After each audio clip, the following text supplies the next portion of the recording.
Hi everybody, so today we're back for basics in Tahitian dancing.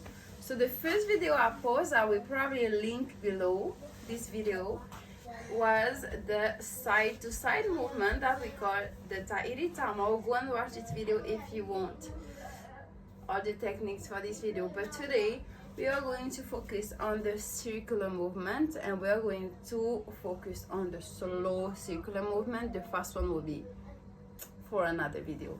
So for your slow circular movement that we call the ami, we are going to put our feet together as always, bend those knees, and just like the first move, you need to alternate those knees. While you're still alternate your knees, instead of doing a side to side movement, you're going to add a circular movement with your hips, which is a horizontal circle, right?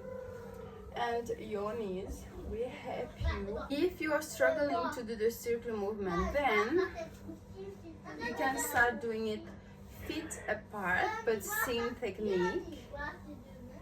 And because it's just easier, it's just so much easier to do it feet apart, and you can understand the move and you can see your knees moving better.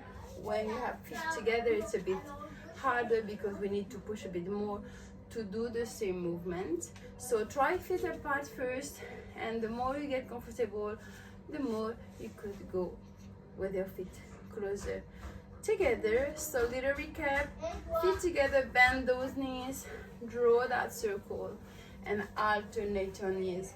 When you do a big circle in slow motion, usually your feet will lift naturally, and that's totally okay.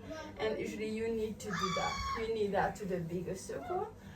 But when you will go faster, you will need to keep those feet flat on the floor. But that's for another video. So hopefully that can help you a little bit.